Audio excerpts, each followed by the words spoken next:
What is up, guys? DZ here, and over the past couple of days here, we've gotten a bunch more new reveals from the OCG.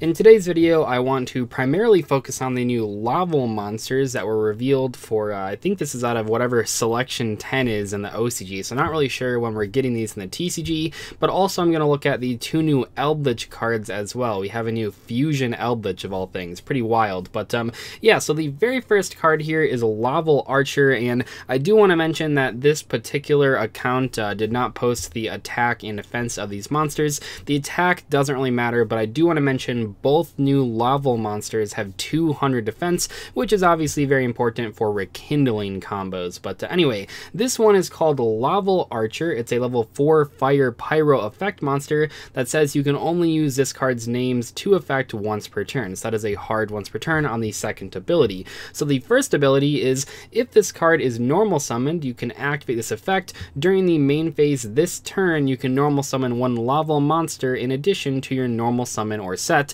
You can only gain this effect once per turn, so no like 5 normal summons or whatever. That first effect is quite good. Lavals are all about putting a bunch of monsters on the field for big synchro summons, at least that's how they were played back in the day, and I think it will be pretty valuable to have that ability on this card, especially considering it has 200 defense, which is always important. The second ability says, if this card is in your graveyard, you can target one fire monster you control. You cannot special summon monsters for the rest of this turn, except fire monsters. Also destroy that target, and if you do, special summon this card in defense position, but banish it when it leaves the field. So sort of like a Plague Spreader zombie type effect. Keep in mind here, I know I sort of emphasized it, but yeah, it's only for the rest of the turn that you can summon fire monsters, so as long as you do your other summons before that, you should be fine. I think that most likely if Lavals end up getting played, I think that Helki Firebacks would be a pretty important piece to many of their combos, and that's obviously a water monster, so it's pretty cool that this thing only has a restriction after you use the revival effect.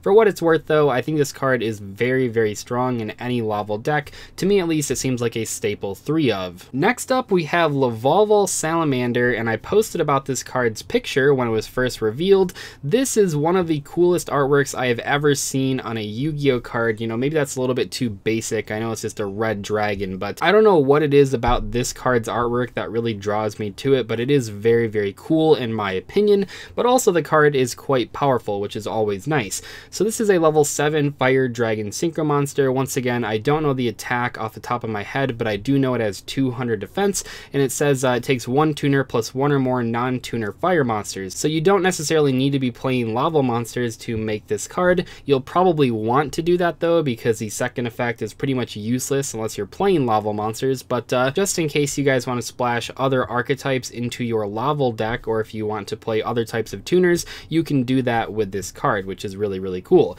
So the first effect says, if this card is synchro summoned, you can draw 2 cards and send 2 cards from your hand to the graveyard, including at least 1 fire monster, or if you do not have any fire monster in your hand, reveal your entire hand and shuffle it into the deck. I think in most situations here, you're already going to have a fire monster. I think if you're playing a deck that can summon this thing, you're going to be playing a lot of fire monsters, so I'm not really too concerned about shuffling your hand back into the deck. I think it is pretty good. It does fix your hand, and you do have some graveyard effects that you do want to trigger in Lavals that we'll look at in a second here. So I think that first effect is actually more powerful than people might be giving it credit for. You have a lot of monsters that you want in the graveyard in a Laval deck. The second effect says once per turn you can banish 1 fire monster from your graveyard, change face-up monsters your opponent controls to face-down defense position up to the number of Laval monsters you control. So when I first read that second effect, I was really excited because I was like, I just made a video talking about how I don't want boss monsters to have negation effects, I want other type of effects. And one of the other types of effects that I mentioned was Book of Moon effects, and that's basically what this is, more like Book of Eclipse, but still pretty cool. And then I realized it's not a quick effect, so you can't really use it as defense, only as offense, which doesn't make this card like unusable. I mean, not every effect in the game has to be a quick effect, but it really does disappoint me a little bit because this would have been like a big boss monster to end on, and it really rewards you for playing a lot of Laval monsters, and now it's only like good going second, which is kind of sad. I mean, the first effect of this card will be good regardless of when you're using it, going first or second, but the second effect really isn't isn't going to do anything when you're going first, which is a little bit of a disappointment. Still though, when these cards are eventually released in the TCG, I would imagine they would both find their way into a modern Laval deck. They're very good cards and they do fit in with a lot of what you're trying to do already. I know that Lavals are kind of old at this point, so I do want to go over some of their more important cards, just in case you guys don't know what this deck does at all. So Molten Conduction Field is like your main normal spell. It says send 2 Laval monsters from your deck to the graveyard, so it's a double Foolish Burial. It's really important here to send Volcano Handmaiden as well as one other different Laval monster, because when Handmaiden is sent to the graveyard, you get to send another Laval to your grave if you already have a different Laval in your graveyard. A lot of the time you'll be sending Lakeside Lady to the graveyard, another tuner monster that does have a graveyard effect that can like pop back row, but more so it's important because it has 200 defense and it's a level 3 tuner monster. So right away you have 2 tuners in the graveyard, and then the Handmaiden will trigger to send another Laval to the grave, and then you can kind of see here how the graveyard effect of the new card really does come in handy, because then you can special summon it right to the field. Once you get these cards in the graveyard, you want to use Rekindling, a non-once per turn normal spell, so if you have multiples you can just keep using them, and Rekindling revives as many fire monsters as possible from your graveyard with 200 defense. So all the cards we looked at so far have 200 defense. Not every single Laval monster has 200 defense, they're not all revivable with Rekindling, but still it does revive most of the main pieces in your deck,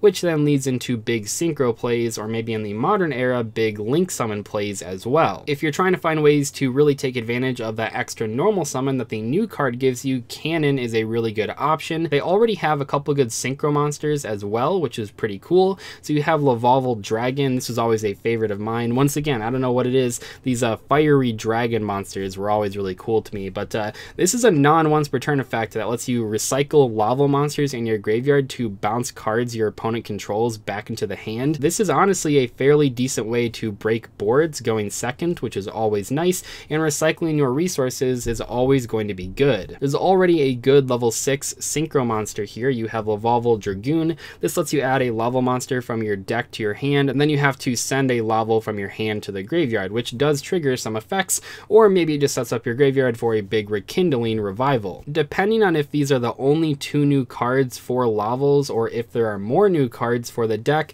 we might actually see a competitively viable Laval deck sometime in the future, which would be pretty nice, because while this deck was always capable with the right hand to like fully combo into some big boards featuring Shooting Quasar Dragon, for example, it never really broke out into the competitive scene as far as like a consistently topping strategy. Rekindling has seen a lot of play in other decks. We've seen it like in Infernoids, for example, but as far as the actual Laval monsters, this could be their big break. And then I know this is like totally off theme here, they're not Laval at all, but why are we getting Fusion Eldritch cards? This makes no sense to me. It is very, very strange. However, I do want to say if some of the other better Eldritch cards get hit, I could see these cards being splashed into a more zombie world focused version of the deck, pretty similar to what we used to see when the archetype was first revealed. So we have 7 Realms of the Golden Land, a continuous spell that says during your main phase you can fusion summon 1 fusion monster from your extra deck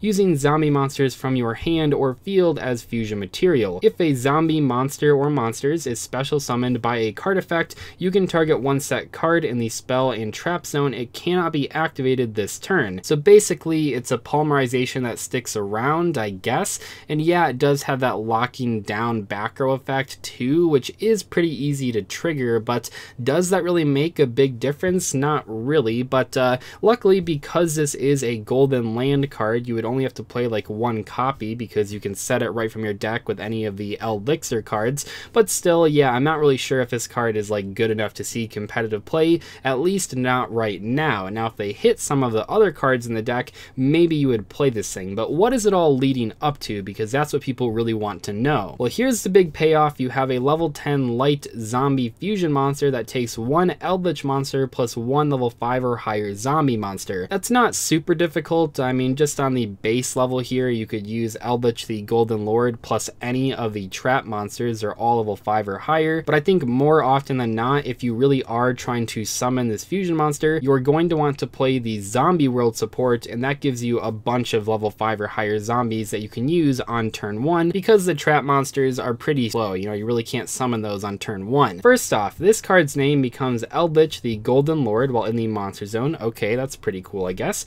That does let you actually use the on-field effects of the trap monsters when you're summoning them, which is always nice. It cannot be destroyed by battle or card effects, which is pretty good. I mean, this monster has 3,800 attack points, so that actually is a pretty valuable form of protection there. And lastly, you contribute 1 zombie monster, then target 1 face-up monster your opponent controls, take control of it, but it cannot attack or activate its effects until the end of this turn. Not a quick effect here, so once again, we're not getting a quick effect on our big boss monster, but I think that's okay. Eldritch has enough interaction on your opponent's turn already with all the trap cards, so I think it's fine that this card isn't really good on your opponent's turn. At least as it stands right now, they probably just have other better cards to use, but maybe sometime in the future they can use these new fusion support cards if some of the other Eldritch cards get hit on the ban list. Anyway though, that's all I have for today's video. I hope you guys enjoyed it. Let me know in the comment section below how you feel about these 4 new cards, and I'll see you in the next one. Goodbye.